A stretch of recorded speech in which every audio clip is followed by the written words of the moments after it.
All right, folks, Roland Martin here. I just landed in Decatur. First of all, Springfield, Illinois.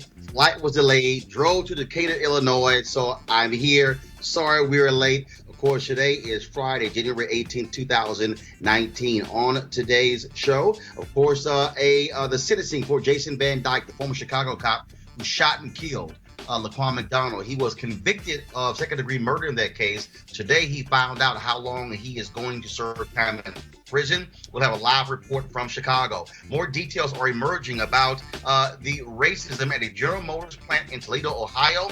We will talk with an official from the Ohio Civil Rights Commission who investigated racism at that particular plant. Also, Tamika Mallory, co-president of the Women's March and a guest on last night's show, is still being attacked because of her support for Palestinians. We'll break it all down for you. Also, R. Kelly no longer has a record deal. We'll tell you why Sony Music dropped R. Kelly today. And also, Texas Congressman Louie Gohmert is absolutely crazy. He decided to double down on the comments by Steve King after he was already blasted in a 424-1 vote by the U.S. House. Wait until you hear what Gohmert has to say. And also, more crazy white folks. It's a new job opening at McDonald's.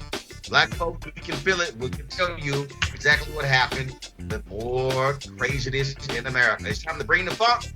I'm Roland Martin Unfiltered. Let's go.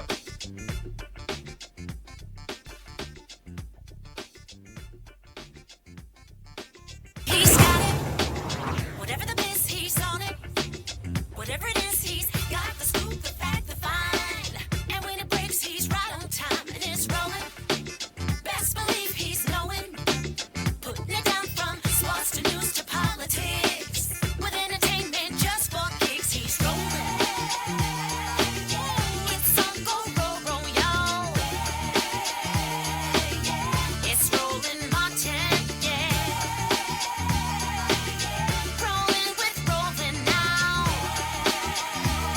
He's funk, he's fresh, he's real, the best, you know he's Roland Martin now.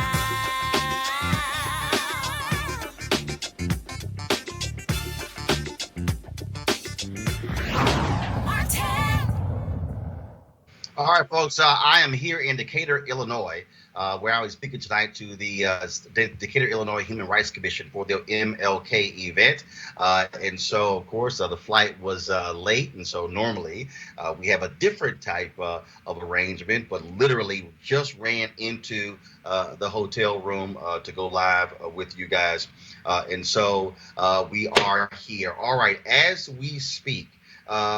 In Chicago. I landed in Chicago, flew to Springfield, drove to Decatur. But what's happening right now in the courtroom in Chicago, prosecutors are trying to see if the judge will agree to sentence a former Chicago police officer, Jason Van Dyke, anywhere from 18 to 20 years in prison for killing Laquan McDonald. And so, as we stand right now, that sentencing hearing is going on as we speak. Joining us right now is Brandon Pope, reporter and anchor for WCIU TV in Chicago. Brandon, this is explain to people why it's taken so long to sentence Jason Van Dyke. I mean, normally in other cases that I've covered, sentencing happens shortly after the person has been found guilty. This is strange.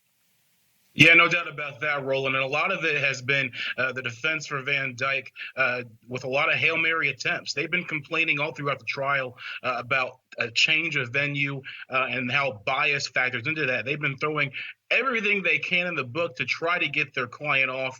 And because of that, we've seen constant backlog and shifts. But finally today, really just moments away, we're going to learn his fate. The judge is at the stand right now, Roland, and he's going through what he told the jury. He's expected to give his verdict on how much time Jason Van Dyke should serve in jail any minute, and it could be up to 96 years. And of course, I'm reading the Chicago Sun-Times their live blog, and this was posted about 11 minutes ago, where Jason Van Dyke said to the court, "As a God-fearing man and father, I will have to live with this for the rest of my life, taking it to my grave. No one wants to take someone's life, even in defense of one's own. It's a choice you live with forever." And again, what's interesting here is to hear him talking about in defense. But the bottom line is, it was because of that videotape being released, we saw that Jason Van Dyke lied. He said that Laquan McDonald was charging at him. The tape clearly shows that Laquan McDonald was not charging at him when he fired those shots that killed him. Yeah, and that's why the jury decided that they made the decision they did, because the video was clear. Nothing that any experts they brought in to say to the contrary can go against what you're seeing with your own eyes. That video played 20, 23, 24 times in courtroom. And I was right there in the courtroom. Tough to watch for the family and for anyone in that courtroom constantly seeing it, but it was right there in your face and it couldn't be disputed at that time. And now, from what I see, and the way things have gone so far, especially from the witness testimony, there's no way he's not going to get any time at all when it comes to this sentencing. Now, of course, we do know yesterday another judge waited about a month to sentence to make a decision in the case of 3 Chicago police officers who were being prosecuted for obstructing justice and covering up for Jason Van Dyke. People are still angry with that. This judge pretty much took the prosecutor's case apart, and people are befuddled by the judge saying that, well, people could look at something 2 different ways and it still not be wrong. What are folks in Chicago saying about what the judge did yesterday? You know what, Roland? There's a lot of feeling of one step forward because of the conviction, but then one step back because of that decision on the cover-up trial. And it's kind of laid a really heavy, dark, gloomy cloud over today, because that just happened yesterday. So many people thinking, wow, the justice system back at it again. Just when we had a little bit of hope that maybe there can be justice for an unarmed black teen here, you see these cops. Clearly they lied on their police reports, and it said that right there. But this judge decided that she was not going to charge them. Now, a lot of people on Twitter, social media here in the Chicago community are talking about making sure they get that judge out of office in the future because of that decision. And so it definitely has an impact, and it's got people feeling a little more gloomy about what could happen just in a few moments here with Jason Van Dyke's sentencing. However, the impact this is going to have on the Jason Van Dyke sentencing and how much time he serves, if he ends up serving a lot of time, his defense team can actually use the acquittal of those three officers in their benefit. Gotcha. And so again, so we are awaiting that decision, and so we will see what happens in this case. It is. I'm looking at some of the comments that were also being made, Brandon. I'm gonna go over that with my panel. So I thank you, and so we'll see what happens with this sentencing verdict. We appreciate it, Brandon Pope. Thanks a lot. Thank you. All right, I want to bring in my panel right now. Ray Baker, host of Public Agenda Podcast. Also, Joe Madison, host Sirius XM Radio. Eugene Craig of the Eugene Craig Organization. I'm reading something. So the wife, first of all, before that, the Fraternal Order of Police president praised Jason Van Dyke, saying that, quote, if justice is served, Van Dyke will not get a long prison sentence. And he, of course, blamed Laquan McDonald, saying that he shares in the responsibility for his own murder. And they're not here to take the responsibility, and they're leaving it on him, and that's wrong. Praising Van Dyke for having a good work ethic, and he made sure that people were taken care of. But it's again, what you have here are, again, FOP doing whatever they can to protect a cop, frankly, who was found guilty of second-degree murder. Joe Madison, you first. Well, this is typical FOP. Anywhere in the United States of America, they always take that position. And the sad thing is, Roland, is that McDonald is not here to speak for himself. So it's easy to condemn an individual who is no longer with us. He's dead. He can't speak for himself. So the reality is that I don't think it's going to have much of an impact. I don't know this judge or the judge's record, but I think most of Chicago would be extremely disappointed, no matter what the FOP thinks, if it is not a lengthy sentence for what now amounts to murder. Ray Baker, I'm reading the comments made by Jason Van Dyke's wife, Tiffany. She said, quote, my children have paid the price. She also talked about having to spend $400 to $500 a week on phone calls so her kids could speak to her husband. She said also that they've been afraid for their life. In reading this, she said her biggest fear is that somebody will kill her husband. Quote, for something he did as a police officer, something he was trained to do. There was no malice, no hatred on that night. It was simply a man doing his job. My other fear is that I'll never see him again. My children will never see him again. And obviously, Ray, one heart goes out to any wife and children, but that was someone who he killed. And there's another family that will never see Laquan McDonald grow up. They will never see Laquan McDonald get married. Will never see Laquan McDonald have children. This is what the reality of when cops kill and are found guilty of murder.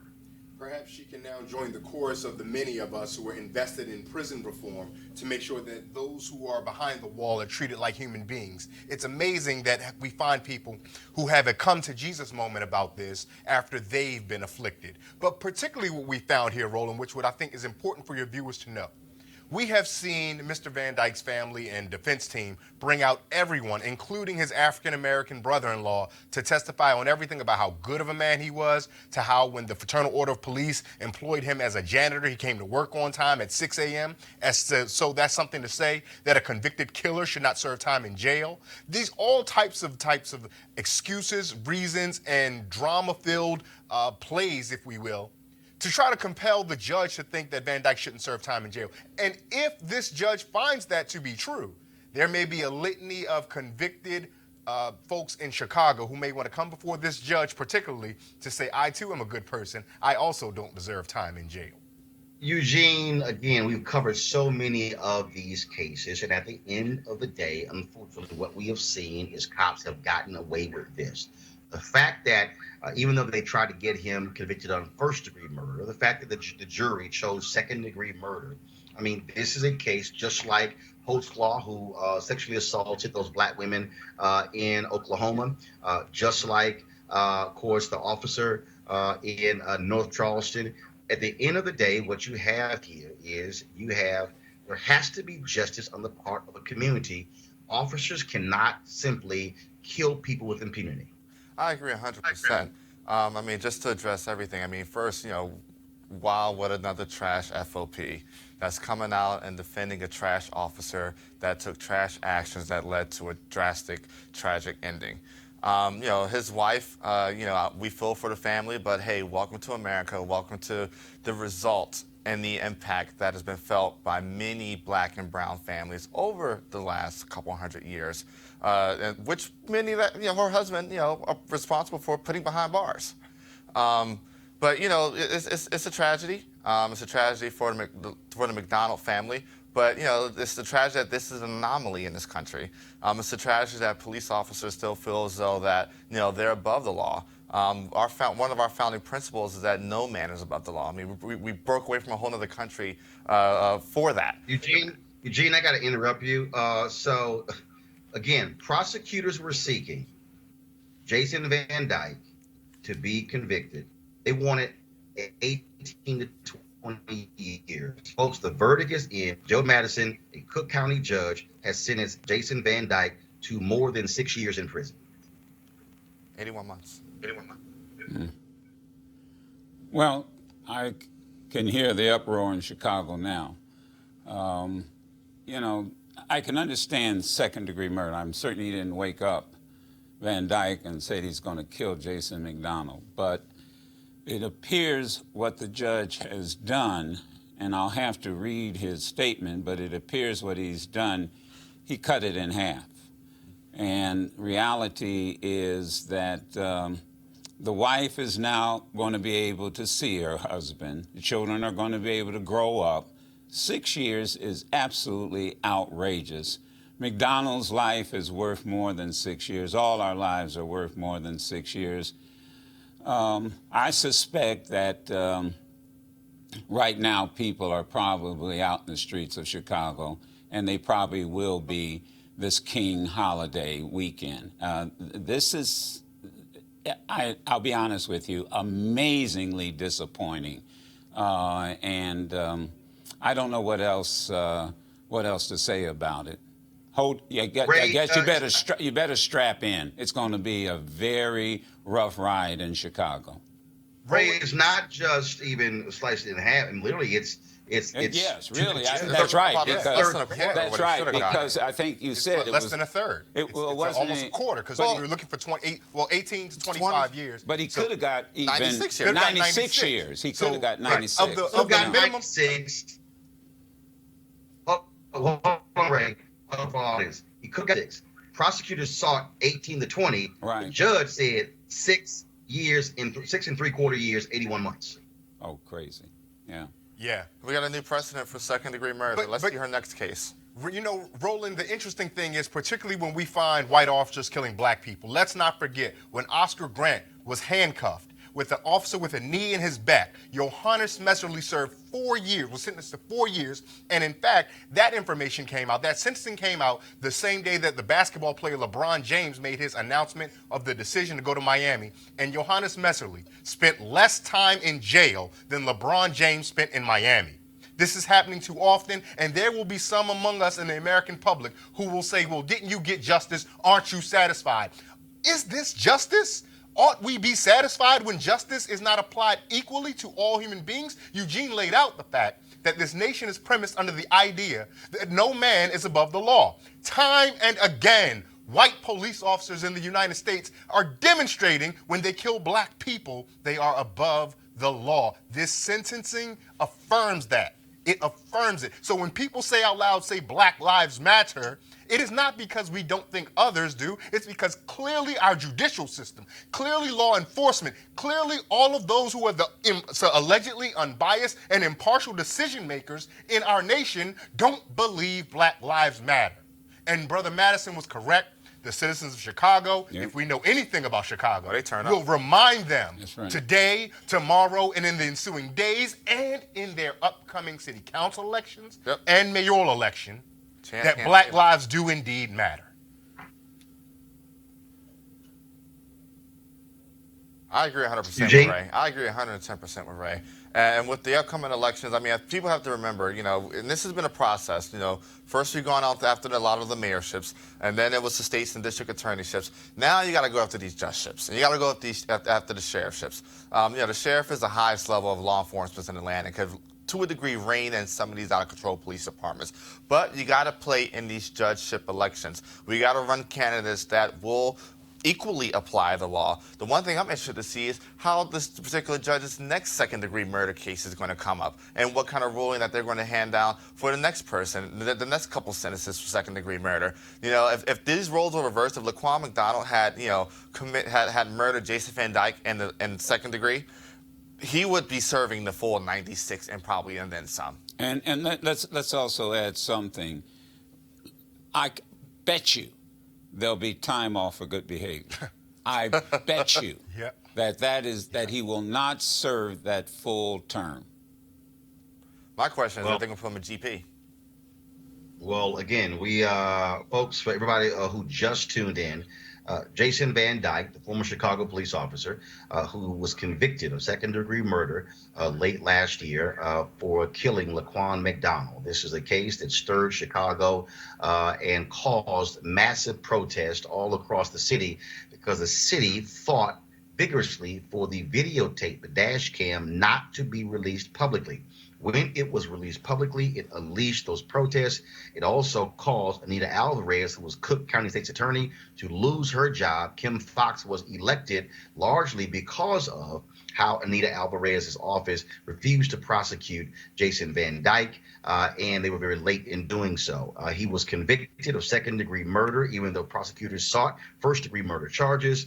And today, just a few moments ago, a Cook County judge sentenced Jason Van Dyke to 81 months in prison, even though prosecutors were seeking anywhere from 18 to 20 years in prison. He could have, though, based upon the charges he was convicted of, could have been sentenced up to 96 years in prison. So think about that. Up to 96 years in prison. Prosecutors said, let's seek 18 to 20. The judge slashed that by 2/3 and said Jason Van Dyke, a Chicago police officer who lied about Laquan McDonald, charging him, convicted of second-degree murder, only sentenced to 81 months in prison.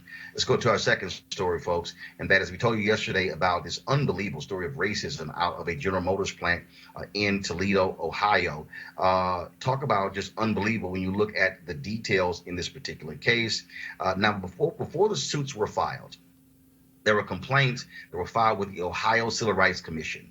And we're going to talk to the head of the Civil Rights Commission in just a moment to find out what they found out about.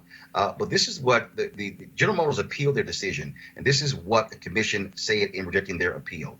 GM showed indifference to the situation by implying that employees made too big a deal out of the nooses, as well as engaging in racial comments themselves. Nooses, swastikas, white-only signs, ethnic slurs, racial jokes, offensive or derogatory comments, racist poems are repetitive in respondents' workplace. The totality of circumstances was ignored, and respondent treated the situation like a single-issue harassment case, not a hostile work environment. Joining us right now from Columbus, Ohio, is Darlene Sweeney Newbern. She is the Director of Regional Operations at the Ohio Civil Rights Commission. Of course, they investigated the complaints at GM. Darlene, glad to have you here on Roland Martin Unfiltered. It is stunning to read the indifference. It's stunning, Darlene, to read the absolute indifference of General Motors to this level of racism at that plant.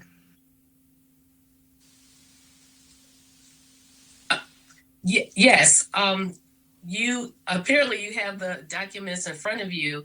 The Ohio Civil Rights Commission, which is a law enforcement agency, we did receive a number of complaints about a racially hostile environment. And from that, we began an investigation. How this actually works is that when someone files a charge with the Civil Rights Commission, the first thing we try to do in most instances is to create what we call a win-win situation, depending on how really bad this is. We took a look at these cases and said, no, there's a bigger public issue here, and we must go and dig into these allegations to see where this leads. And as you well know, what you have read is true. These are the types of things that we did find that was happening at GM. There were racial slurs where you had not only employees, but you had team leaders referring to the African American employees with the use of the N word. And you had them, as you read, probably what's most shocking to a lot of people is the use of the word Dan. Roland, do you know what that means? Yeah.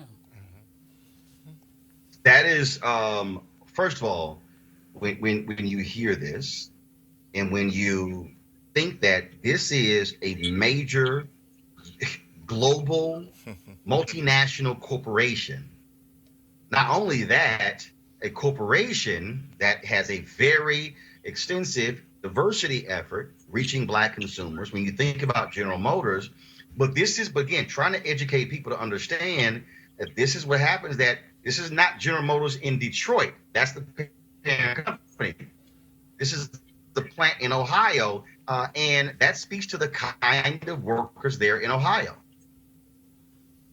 Yes, this did occur in Toledo, Ohio, and it occurred over the commission investigation lasts just about a year. And during our investigation, there were incidents that were occurring while we were investigating. What really prompted the investigation not only was the filing of the charge, but the allegations that there were news in addition to racial slurs being made. Now, this was in 2017, and we were saying, what?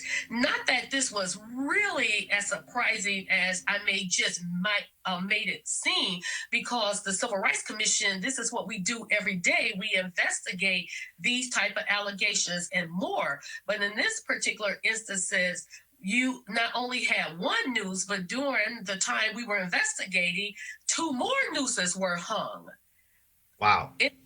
In addition, we started having the whites-only restroom. So when an African American would go to the restroom, they had to look up at the wall as they enter and see whites only. When you sit in a stall, you may then see the Confederate flag or swastika written inside of the stall. You may walk down through the plant in a particular area, and you may see other racial slurs that was going on. In addition, you had the commission found you had the managers or the supervisors referring to African Americans as boys.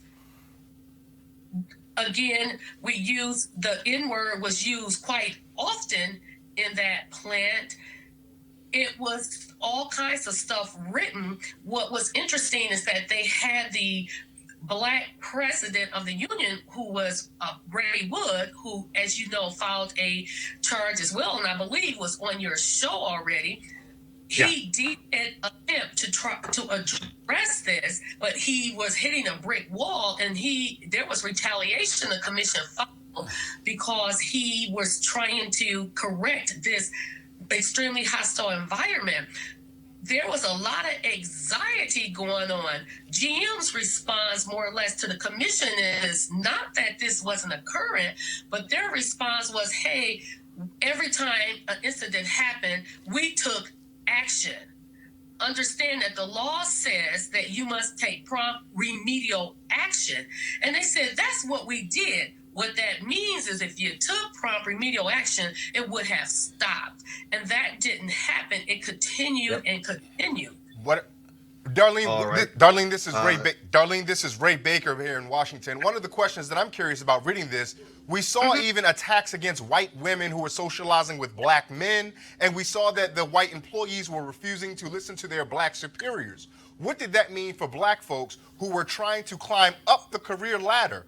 When the white people enlisted them, did we find that they were stifled? Were they leaving GM altogether and then not progressing in their career? What became of that? Well, thank you for asking that question. Although the commission did find a racially hostile environment, we did find that there would have been some denial of promotions here. All of that played into this. Please understand why the most glaring has to do with the racial slurs and the nooses. It is true. You had one individual, Tammy Van Riper. She did join in and say, hey, this is wrong. She was part of the union. As a result of that, there was all kind of really racist and sexist poems that was spread, that was actually hung throughout the plant, talking about her and Ray Woods. She had, if I recall, she had applied for a particular position and she could not get that position. So this stuff is not mutually exclusive. So yes, it is correct that you will have individuals, black and females, in some instances, not being able to progress. Well, first of all, they were leery about progressing. They did not want to deal with the hostility, the disrespect. Just think of the anxiety that one feels. What does it mean when you have a noose hanging in your workplace? I believe that sends a clear and convincing message. But believe it or not, that alone is not what even the courts would say is enough. One or two incidents of a noose hanging in most cases is one or two noose hangings by itself won't just do it. But however, the commission found that it wasn't just the noose hangings, it was all the other incidents of racism that went along with it. All right. I certainly want to appreciate you, Darlene, for joining us on Roland Unfiltered. Great job exposing exactly what took place at the GM plant in Ohio. Thanks a lot. Well, thank you. I want to quickly go to Eugene and with our panel here. Eugene, first I'll start with you. When you listen to this administration roll back civil rights protections, and all these people say, oh, these things are so behind us. This right here says it's not. And it took place in the heartland, where everybody keeps saying that's where we should be so focused and more be like the heartland of America. It's a joke. I mean, these folk are Trump voters. I mean, these are the folk that split their ballot for Sherrod Brown and and Donald Trump and the new Republican governor in Ohio. But what it shows is that these issues aren't behind us. And it hurts and affects people of color and black people in particular in many different ways. It affects the morale. It affects, brings up it's a throwback to the past experiences. But more importantly, the racism that these workers were experiencing affected their careers and economic interests. When you're going to work and you have to deal with nooses, it's not just dealing with nooses, it's not just dealing with swastikas, it's not just dealing with Confederate flags, it's dealing with being looked over for promotions because the people that are allowing those things to happen are your supervisors. And Joe, not only economic, this impacts the health of black folks. We know the impact of racism on the health of African Americans, and people act as if, this is no big deal. No, this is our reality. Yeah, I mean, all medical science has shown that. But, I do want to bring something up, and I've been chopping at the bit on this. Let me tell you something. The president of the union, do not leave the United Auto Workers out of this. They knew that this was going on. These are union members. That is a union town. And I'm not anti-union. My father worked for the Buick plant, was a UAW member all his life. I lived in Detroit. But I am saying to you, the president of that union at that plant has been at that plant for 34 years. And let me tell this panel something. If you don't think for 34 years that he knew all of this was going on, I guarantee you that that president, and by the way, you should see his comments where he sort of, for lack of an unsophisticated word, he poo-pooed this. Oh, there's something there. There's something that's not there. But if he's been at that plant for 34 years, I guarantee you he knows who did it. Yep. He's part of the problem. And the damn UAW International in Detroit ought to be in there right now dealing with those union members. So while they're looking at General Motors, I am saying to you that the union is culpable in this also. These are all union members. Great point. Great point, Joe Madison. We surely appreciate it. We'll go to a break right now, folks. We come back. We're going to talk about R. Kelly losing his record label and also the continuing drama with the Women's March. We'll be joined by Jamira Burley from New York. You're watching Roland Martin Unfiltered.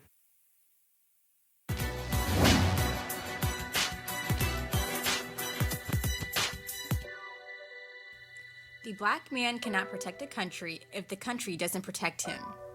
Minister and militant activist Henry McNeil Turner.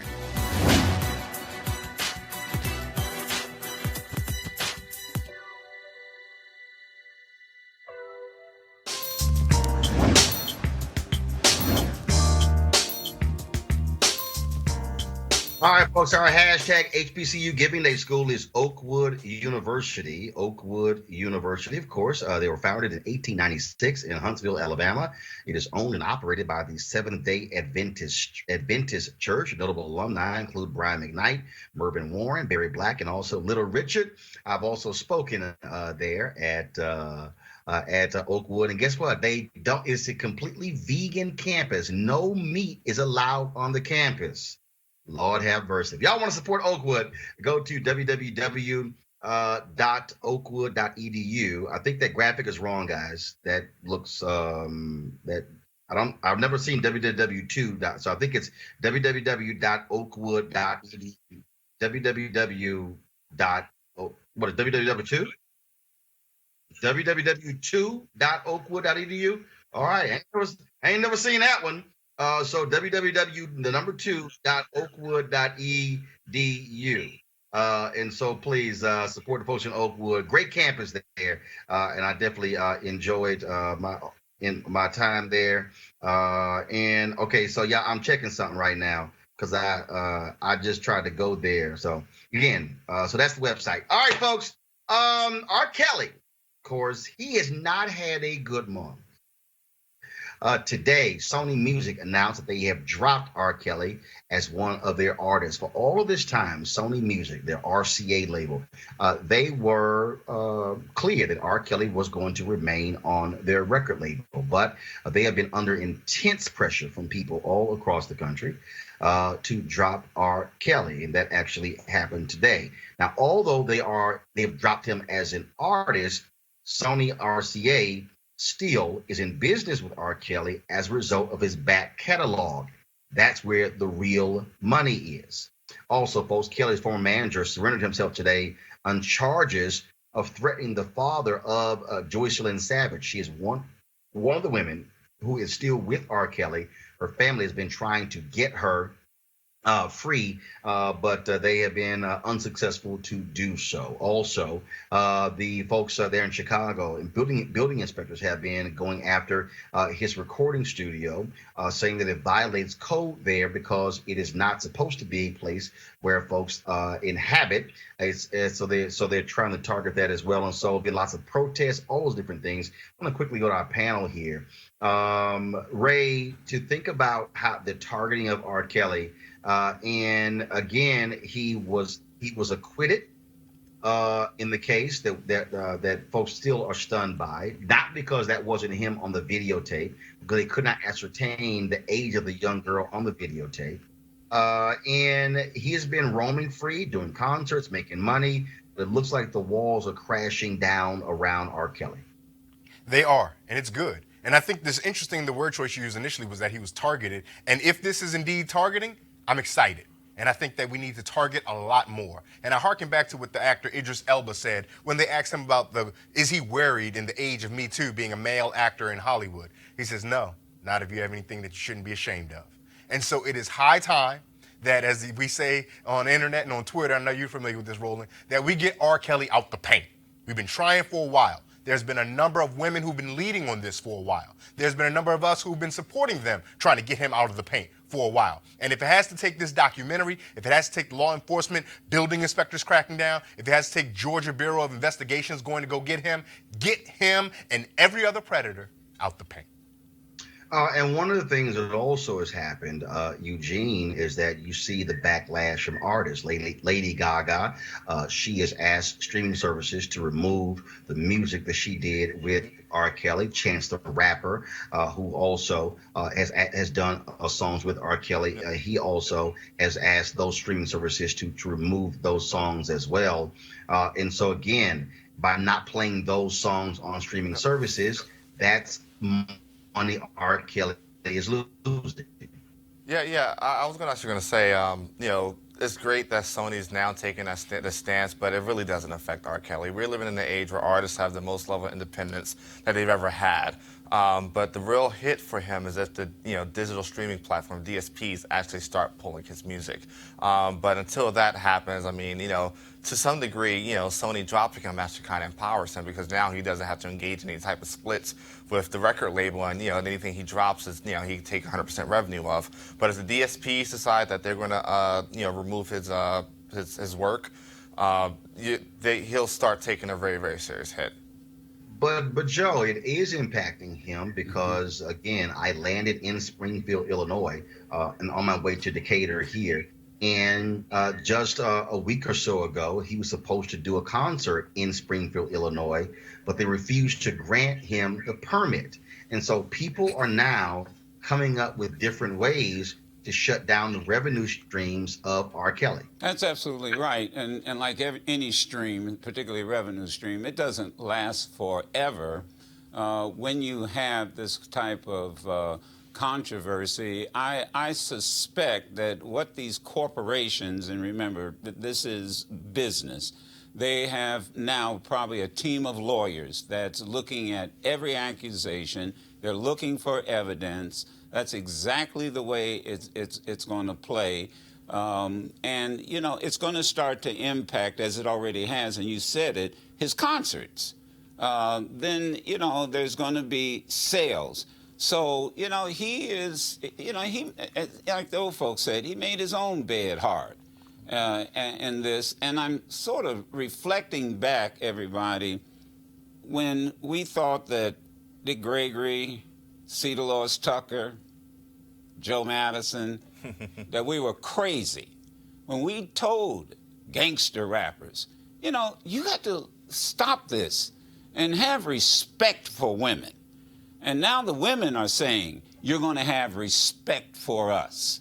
And that's why the Me Too generation has had as many victories as they have. I mean, if you think R. Kelly's got problems, let me tell you something. When you're the head of CBS and you lose $26 million in one shot, R. Kelly ought to be counting. Huh? 120. Oh, I'm sorry. $126 million. I mean, that's some expensive sex, man. Well, now, of course, Les Moonves, his lawyers have announced that he is going to be fighting CBS when it comes to that money. But I got a feeling he's not going to win this one because they have the evidence where he actually was trying to impact that investigation. But you're absolutely right. This is a whole different day. R. Kelly has had lots of fans out there. He still has fans out there. But if you see what's happening with Alex Jones, here was someone who was he was banned from Twitter, banned from Facebook, banned from YouTube. Then just the other day, the folks at Roku said they were adding him, but they got such blowback that literally on the same day they announced that they were not adding his channel. And so people are shutting off avenues. You see what's happening with hate groups, how they're able to raise money online. But then what happens is the companies that process credit cards begin to say they're going to stop working with them as well. And so when we talk about this idea of boycotts, this idea of going after the pocketbooks of people, that's what we're seeing. And so they're targeting R. Kelly that way. Yeah. Folks, speaking of targeting pocketbooks, of course, we told you about, looks like did you guys lose my Skype? Or you lost the video, but still the audio? Okay. Okay, cool. So let's go to our Steve King story. So Steve King, the Republican congressman from Iowa, white supremacist, of course, who was put in check by the United States House of Representatives. Well, guess what he is doing? He literally is raising money off of him being stripped of his committees. This is what he sent out. Quote, "The unhinged left has teamed up with Republican and never-Trumpers and is pulling out all the stops to destroy me. Since they were unable to defeat my campaign in the 2018 midterm elections, the rabid leftist media is currently blasting the airwaves in a pathetic attempt to paint me as a racist." But the reality is his own words have painted him that. You have, Eugene, 2 newspapers in Des Moines, in Iowa, have called for him to resign. He clearly is not trying to do so, but trying to raise money, huh? Yeah, I mean, the thing is this. The only way Steve King's going to be dealt with is by being defeated in the Republican primary, and then we still have to hope he doesn't pull a Joe Lieberman or Lisa Murkowski after that. The fact of the matter is this: there is a good part of the Republican base that agrees 100% with your Steve Kings, your Louie Gohmerts, your Matt Gaetz, your Duncan Hunters. I mean, there's a good part of the Republican base that agrees with them. So, where the big dollar max out checks may dry up, you'll see them still be able to raise money from your small dollar donors, your people that, will click through a Breitbart banner and kick in $20 to a Steve King, or click on the Drudge banner and kick in $20 to Steve King. And so that's what he's relying on. That's what he's turning to. And he has some allies. In the original draft of the letter, I wanted to address the Freedom Caucus as well, because it's one thing to kick him out the House Caucus, but if he's still able to caucus with the Freedom Caucus and a couple other caucuses on the Hill, he still has political power, even though he's not on the committee. One person who is absolutely beyond stupid is Louie Gohmert of Texas, Republican, and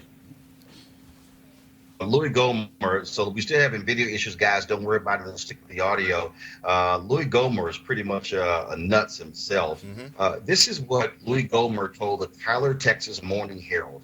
He was not given due process, and in fact, if our minority leader, Kevin McCarthy, had gotten the same lack of due process against him previously, I can assure you he would not have been majority leader, and he would not now be minority leader. He didn't give Steve King the same kind of fairness that he got over allegations against him. Also, he took the word of the New York Times reporter.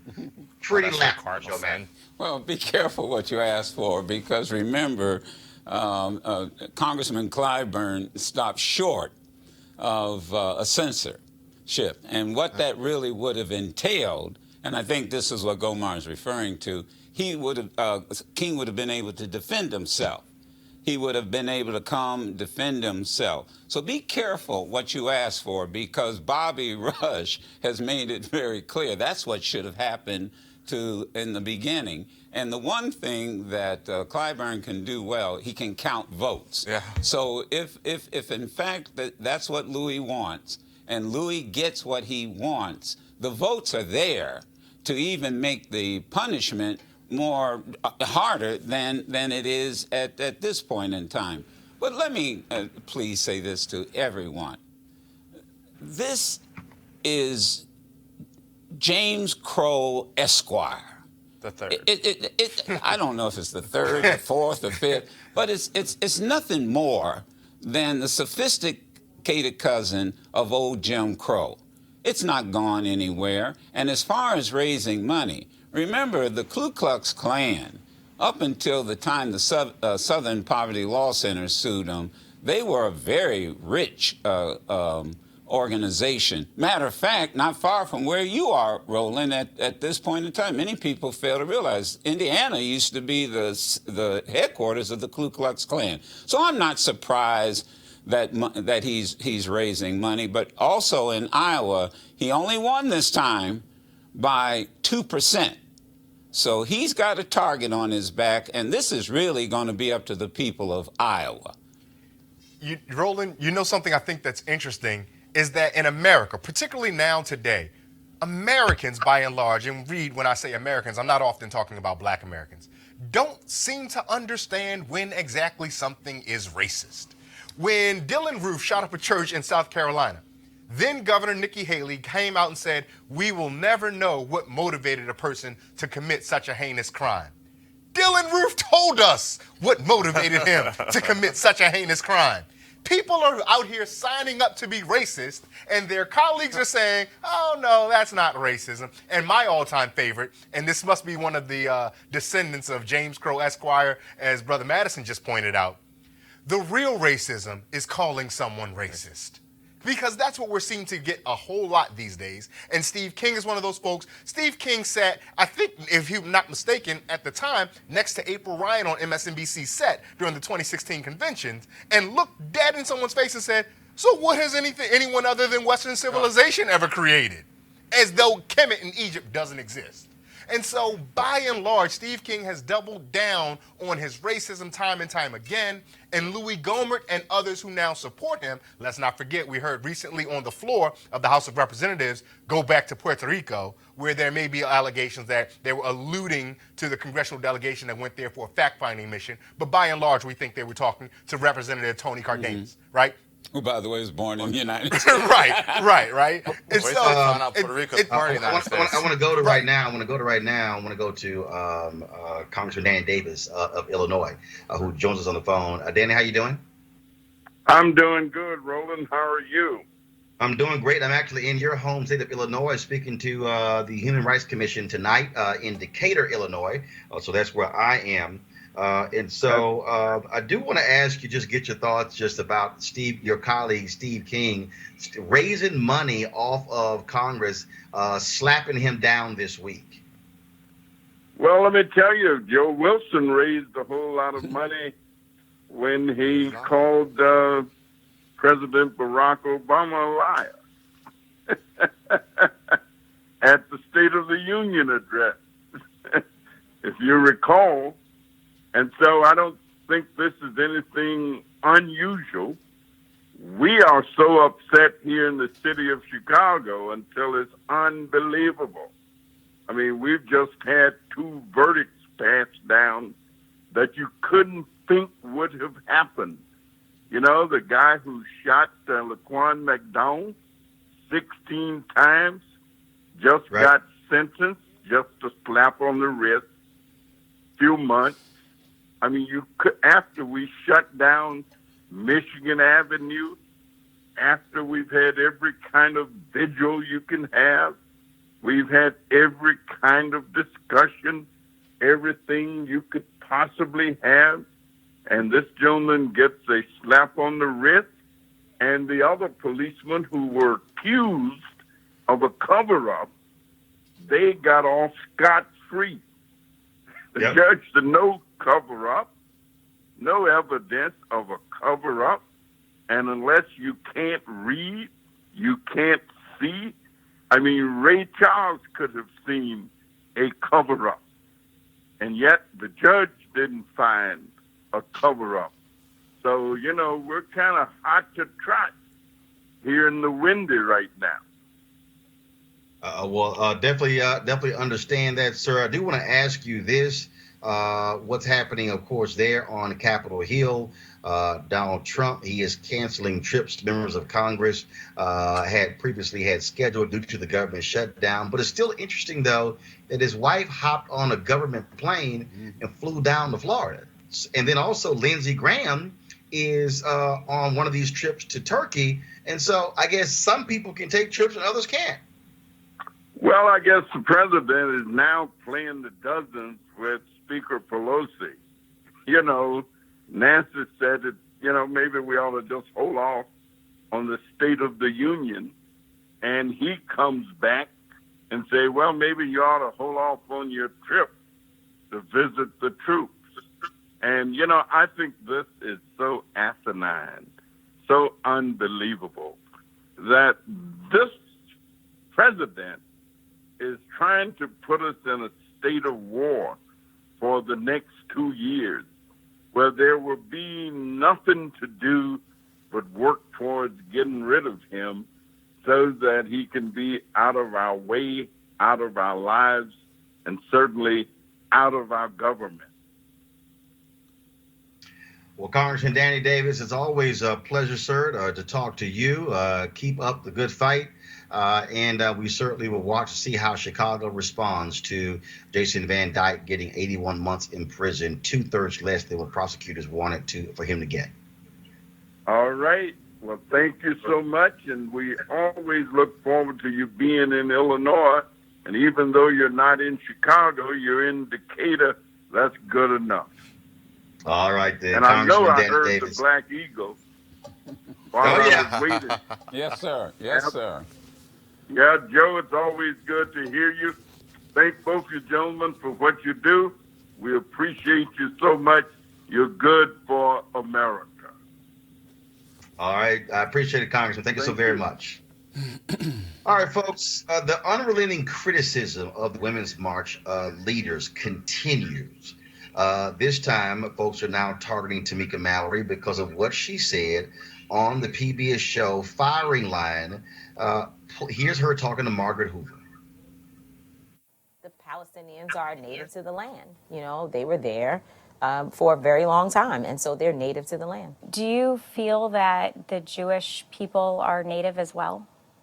I mean, I understand the history that, you know, that there are people who have a number of sort of ideologies around why the Jewish people feel this should be their land. I'm not Jewish, so for me to speak to that is not fair. If you're willing to say that the Palestinians are native but not the Jews are native, I mean, you're not Palestinian either. Because I'm speaking of the people who we know are being brutally oppressed in this moment.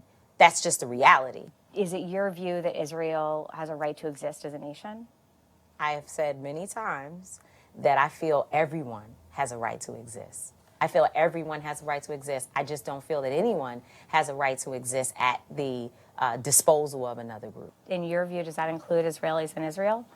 I believe that all people have the right to exist and that Palestinians are also suffering with a great crisis and that there are other Jewish scholars who will sit here and say the same. I'm done talking about this. Okay. So you can move. I just don't think it requires scholarly knowledge to be able to say that Israel has a right to exist. Again, I believe everyone has the right to exist. So because Tamika did not say these words, Israel has a right to exist, and because she said repeatedly, everyone has a right to exist, now people, Joe Madison, are calling her anti-Semitic because she didn't specifically say the words, Israel has a right to exist. When you say everyone, and now they're trying to say, oh, this is an all lives matter thing. What do you now make of this? Well, let us understand one thing, and anyone who's been to Israel, and I've been there, and I've discussed and talked and debated, and I've also been to the East Bank. Tamika is absolutely right.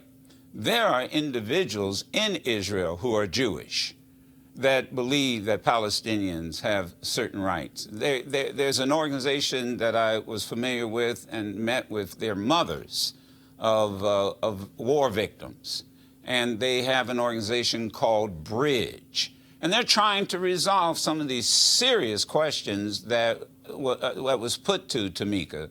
So she was right. There are scholars, there are individuals, there are politicians who, in essence, have taken the same position that she has taken. You don't hear it much in this country, but that is exactly what exists. And it's a big debate, even among Jewish people. So let's put that aside. Tamika was on my show today, and I asked her about this. And the reality is that this has nothing to do with the march that the women have, in fact, organized. The women have issues and platforms that need to be addressed, and to throw this into the middle to attempt to divide the agenda that women are very concerned about as it relates to public policy is just absolutely, totally unfair.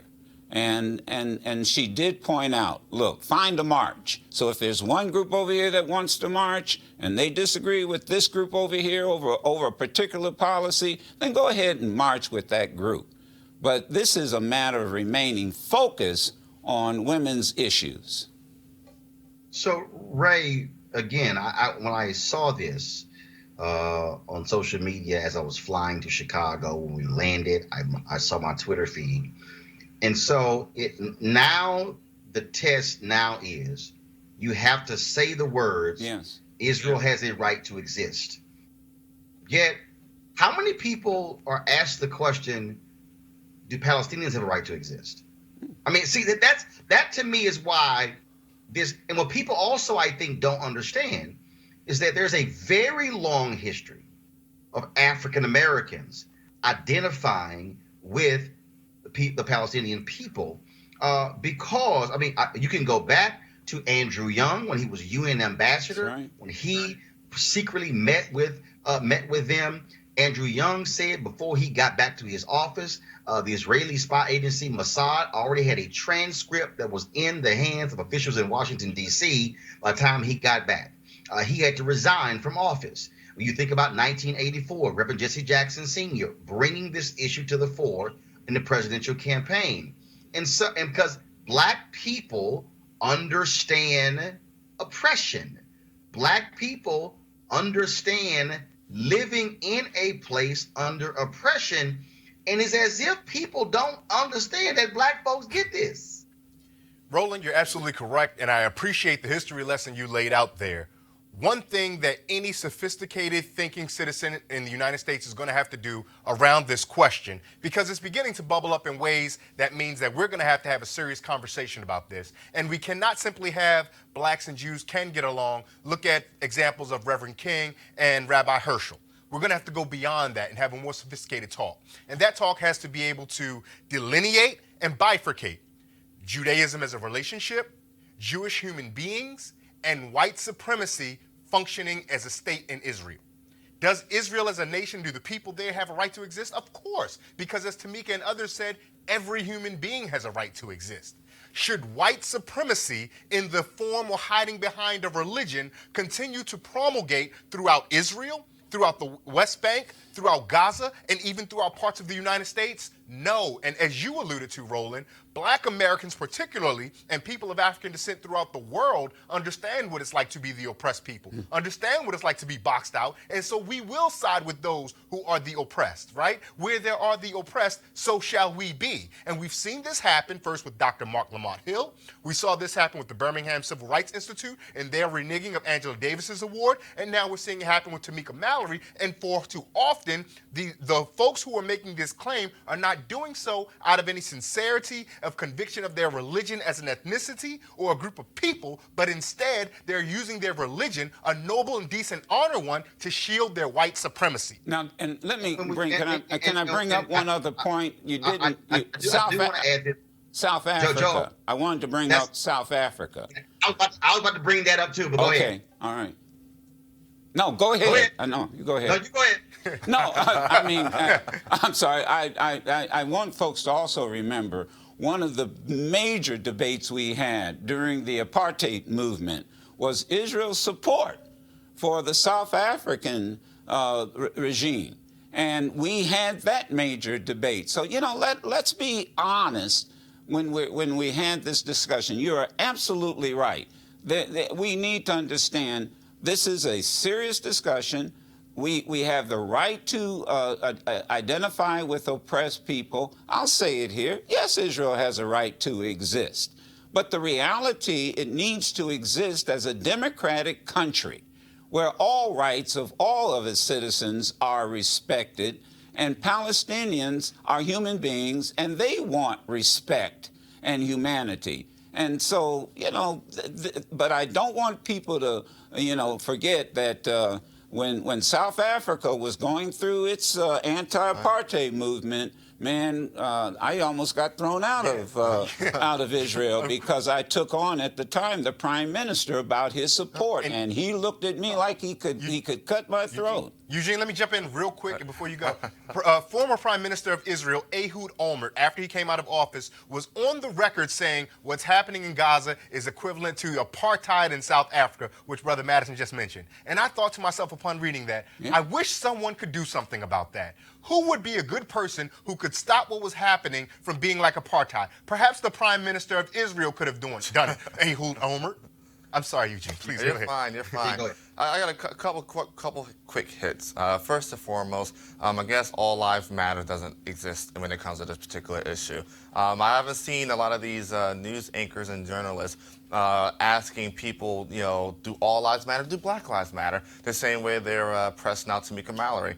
I think we all believe that Israel has a right to exist, but so does the Palestinians, so do Christians in Muslim countries, so do Muslims in China. I mean, we believe that oppressed people should not be oppressed. They should be as free as we are here in the United States. That's one of the beauty of the United States. But I'll take it a step further. How much is an ally as somebody that's spying on you? I mean, let's talk about that eventually. How much spying Israel does on the United States. It's not.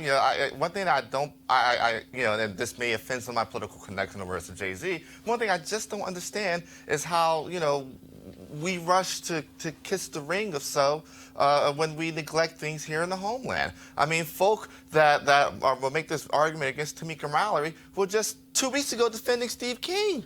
So, white supremacy and love of the Jewish people cannot coexist. But to take it further with the Women's March, because we're losing sight of that, in their actual platform, they give voice to the plight of Jewish women. Right. They give voice to the plight of Jewish women. And folk need to identify that and highlight that if you're going to come and press Tamika Mallory out on her affiliations that have absolutely nothing to do with the Women's March. And on my show this morning, and I believe I'm totally accurate on this because I had a former president of a university tell me this. They were taking her on because of her relationship with Minister Farrakhan. Yeah.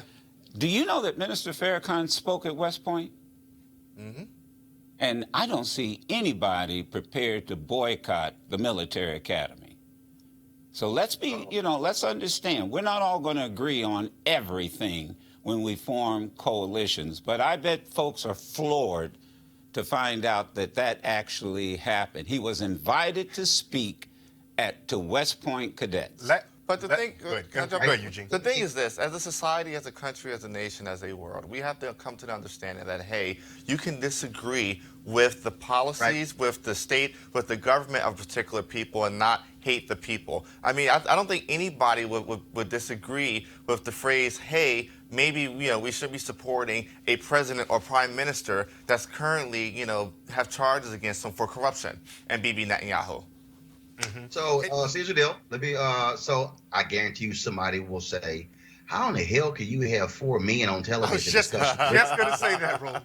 Well, we're nuanced enough to support women. I was a substitute. Somebody had to cancel, so I'm going to. We're nuanced enough and non-toxic enough to actually support and defend women and the rights of women. Strong men appreciate strong women. Just for folks who know, yes, we've had folks who canceled. Also, we had Jamira Burley book from New York. We had some Skype issues. We couldn't get her on. And I got to say this here. So Mercy Morganfield of Washington, D.C., Black woman. I think we got her photo. So she has been highly critical of the Women's March leaders. She has joined the chorus of others and asking them to step down. I told my team to book Mercy Morganfield on the show. Mercy Morganfield said yes. She was locked. She then went back and watched some previous interviews that I've done, and she decided, I ain't going there. So she canceled. Now, I do want, because in fairness, I'm all about fairness. Because when somebody wants to make a point, they want to make a point, and so I'm looking for. So I want to read for y'all what she wrote. This is fair. This is what she wrote. This is what she said to my team as to why she canceled. She said, "I would like to thank you for your invite to Roland Martin, Unfiltered. I never watched the show. However, after watching a few interviews, it appears Roland does not look for opposing viewpoints to the ones he already shares for the purpose of a balanced discussion. Not true. He seems to have opposition on the show for the purpose of sensationalism. Not true. He wants to shut them down quickly, get a lot of likes and amens, and move on to the next topic. I got 2 million social media followers, and I'm married to a minister. I got enough amens. I am disappointed." She writes, "I am disappointed a former CNN journalist would have such a lack of journalistic integrity and would never want to subject myself to that type of experience, nor would I want to legitimize his views by playing along with a show of balanced journalism that simply does not exist." Morgan, if you notice, this is actually a subjective show. It is one where opinions are actually loud. Guess what? So are on CNN shows. Guess who gives their opinion on CNN? Chris Cuomo, Anderson Cooper, Jake Tapper, Don Lemon. Did you know that? She writes, "I hope Roland will consider this in the future, not only for the Women's March story, but for others." Okay. We need black journalists. I love this one, y'all. We need black journalists, not it should be journalists, with credibility, but nothing I have seen in any of his segments supports that. Well-balanced reporting means listening to opposing views, even if you don't agree. For this, I decline your invitation to appear on his show. Best regards, Mercy Morganfield. Again, Mercy, this is an opinion show. This is a subjective show where it is allowed, just like when you watch other shows on television today. Rachel Maddow, Chris Hayes, Lawrence O'Donnell, Ari Melber, those are all shows. Laura Ingraham, Sean Hannity. It's called subjective first.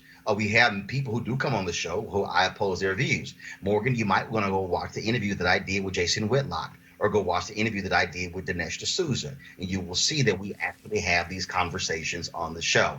But also, when you talk about somebody not having journalistic integrity, I just want to remind you that you're talking to the 2013 NABJ Journalist of the Year. You're talking to the 4-time NAACP Image Award winner, who has won for the last 2 years, the only 2 years it's existed, as best host. And so if you're going to say what black people need, let me explain to you, black people have spoken. And so, Morgan, if you would like to come on the show of the back-to-back winner of best host from the National Association for the Advancement of Colored People, you're more than welcome. But I would advise you to get your stuff together, because I will check you if needed. We'll love to see Eugene, Joe, and Ray. Appreciate y'all being on the show. Thanks a lot. I want to thank folks. I know this is a little bit different than how we do this show, but again, I literally had no time, so I threw the laptop up, put a light on my face. We're here. Thanks to all of my staff. Also, I want folks, please do me a favor. I want you to support us in Roland Martin Unfiltered. I want you to go to RolandMartinUnfiltered.com to join our Bring the Funk fan club. Every dollar that you give goes to support the show. That's what we want you to do. And then, why is this important? This weekend on Monday, we're going to have 1-hour interviews with civil rights legends. Reverend C.T. Vivian, Lenona Clayton. We're going to have Reverend Dr. James Lawson. We're going to have Clarence Jones. We're going to hear from Nita Abernathy. We're going to hear from Andrew Young, Reverend Jesse Jackson Sr. We're going to hear from Bernice King and Martin Luther King III. This is why this show matters. I guarantee you, all of the cable networks, the broadcast networks, the black networks out there are not going to give you this type of in-depth coverage of civil rights legends like Roland Martin Unfiltered. That's what you are supporting when you join our fan club. So please go to RolandMartinUnfiltered.com. Every dollar you give, so you can do your Cash App, PayPal, or you can also give to us via Square. Thanks a bunch, folks. I am going to try to live stream my speech indicator. If not, I will record it and we'll live stream it this weekend as well. You guys have an absolutely great weekend. Don't forget, we're not live on Monday because we're going to be running all of those interviews. So we're back live on Tuesday. We still want you to watch some amazing dialogues. And the only place, and also Dorothy Cotton, her last sit-down interview she did with me in February of 2018, and she died 3 months later. we're going to have that for you as well. So have a great weekend. I'll see you guys live on Tuesday. San Jose, California, I'll see you on Monday for MLK. Thanks a bunch. Holla!